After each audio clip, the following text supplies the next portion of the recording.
Hello everybody, my name's Konami and welcome back to the unboxing, where today we are looking back at Transformers once again with a deluxe class offering from the newest line.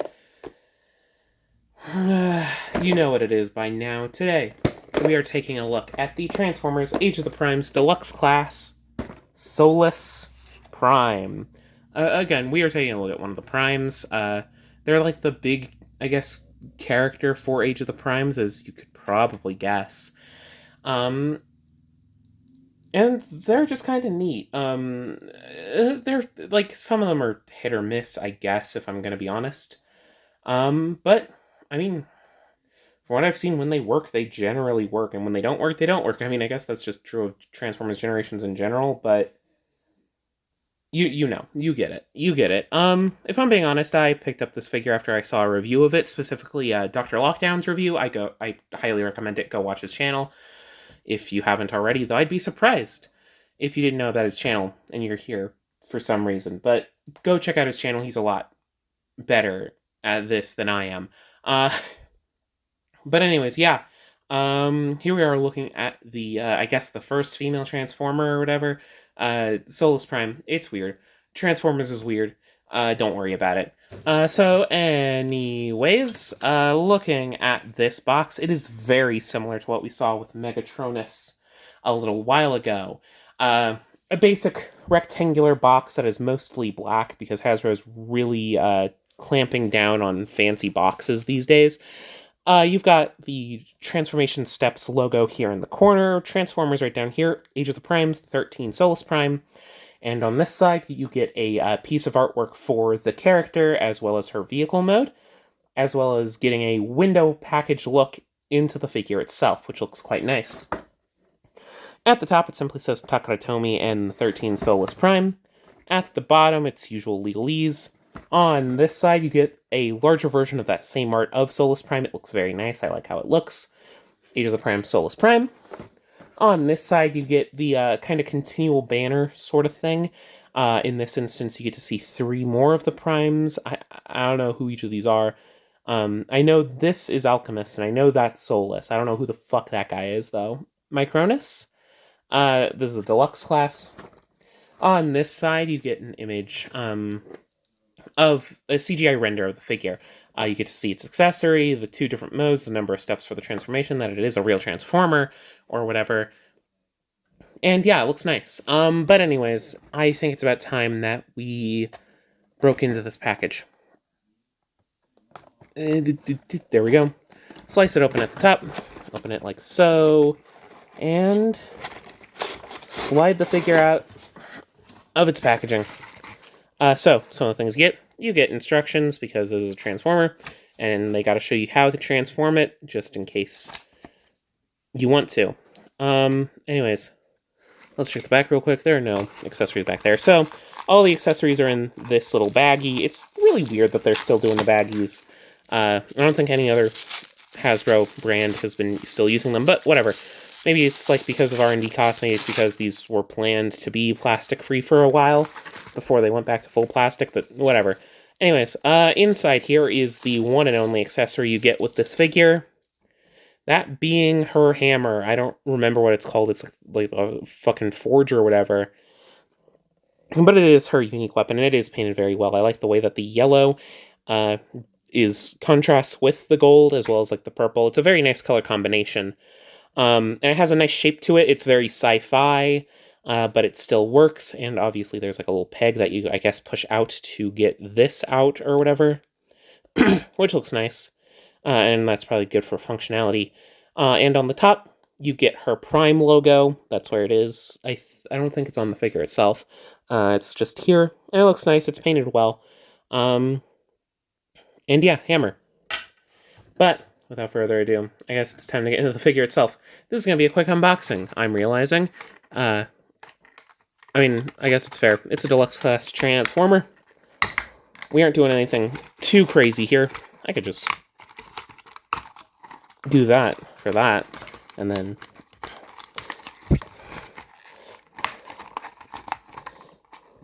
there we go on those, without having to cut anything.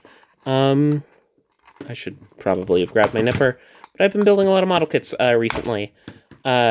I hope you saw a little bit of the fruits of that labor in the G-Quacks video that I did recently. I'm pretty happy with how that turned out, and hopefully you guys are too. Of course, I'm watching or recording this somewhat in advance.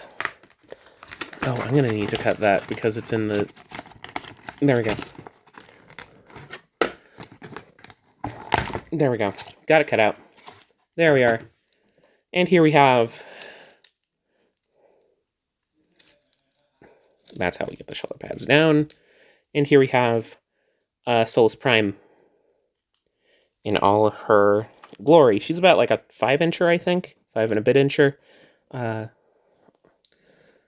like Hirozaki Hayakawa. So yeah, she's somewhere like 5 inches.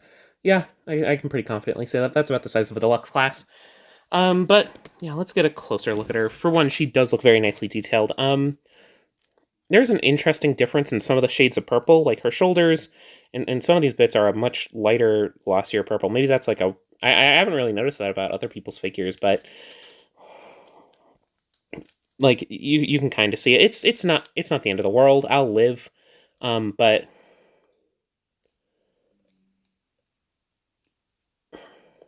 people were complaining about that bit. Sorry, I get easily distracted sometimes. Anyways, looking at the head, it looks very nice. It's got some nice, cool angling to it. It's got some shaping to it, kind of like a bug. But I do like it. It works fine. I've never been the fondest of Transformers with lips. I'm much more into a visored look, but it works. And she, overall, despite being so small, she has this interestingly bulky aesthetic. Like, she's feminine, obviously, but I do like the way that like she is very like armored up. And like fairly muscular. Even if she does have just these trapezoidal breasts, for lack of a better term. Sorry to make that awkward. That's on me. But yeah, it's interesting. Some of the design decisions obviously taken from other sources, but it generally works. It's a little awkward at just kind of jutting out there. And the purple I kind of wish was a little richer there, but I'll live.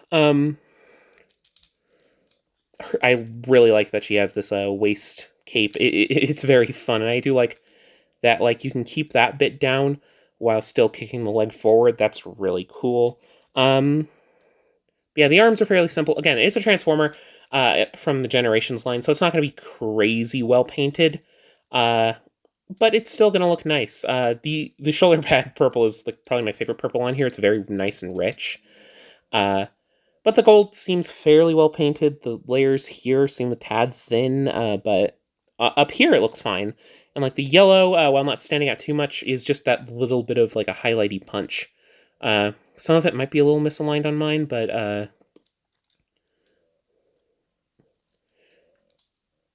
yeah. I'm not having... I mean, I'm sure these shoulder pads will pop off on me, but I'm not having the ankle problem that a lot of people had. I think people are just being stupid about how they play with it. Like, yeah, this is probably a looser part, but you're supposed to use the ankle tilt here. People have had for context, people have had problems where they pull it like about here and pop it out of the socket, but it seems nice and tight for, at least on mine. Maybe that's a QC issue, like maybe it's a build quality issue, maybe it's a QC issue from at least on my end so far, from a first-hand impression. This figure feels good. It's got very good tolerances. It moves well. I've got a little bit of an annoyance in the way that these kind of come together, but I mean, they're supposed to move, so it's fine. But yeah, she does look nice. I like the way that the arms are shaped nice and blocky down here with a little bit of roundness up top. I like the leg shaping as well. I like the way that it looks like she has these big boots, essentially, and like she essentially has like shorts and then like a little bit of like exposed area, which I mean, I guess that's what kind of this is, which is a little awkward, but I do like the design. And the backpack also isn't heinous. It's a fairly small backpack. It doesn't get in the way too much. You can see a little bit of her hair, I guess. Her hair, whatever you're supposed to call these. It's obviously hair, but yeah, overall this figure does look nice, and it's very well sculpted, very well designed. It generally, I think, works, especially given the primes are designs that don't get a ton of looks. So this is a nice kind of amalgamation of all Solus's versions. Anyways, Also, something interesting is it looks like in preliminary looks she had like pink eyes, but like she has green eyes on the toy, and this looks better. I like the green eyes, but whatever. Anyways, speaking of moving on, we're going to talk about articulation. Sorry, I wasn't speaking of articulation. What the fuck am I talking about? Anyways, she has a ball joint up here at the neck, though there is a nice little cutout on the back, which allows her to look up very nicely. It looks like there's also a hinge down here, which allows her to look up a lot, which I imagine is in part for transformation. She can't really look down. Little bit of tilt, better than other Transformers I've seen, and there's a really good swivel. Shoulders. The shoulder pads are on like a double hinge. Doesn't really allow them to get out, but they can hinge down and can hinge upward. Though that does mean they can get fairly nicely out of the way, so you can get like practically a full T out of them, and you can get a nice full swivel out of the shoulders. Is there butterfly? There's butterfly. There is butterfly. Ooh, that's a fucking hell of a butterfly. That's a fucking dope-ass butterfly. I think it's probably in part for transformation, but yeah. I'll take articulation. There is a bicep swivel, though it's kind of an elbow swivel. It does practically the same thing, especially on a robot. Single jointed elbow, which only gets you 90 degrees, and the hands are on ball joints, which does act as a swivel and allows for in and out.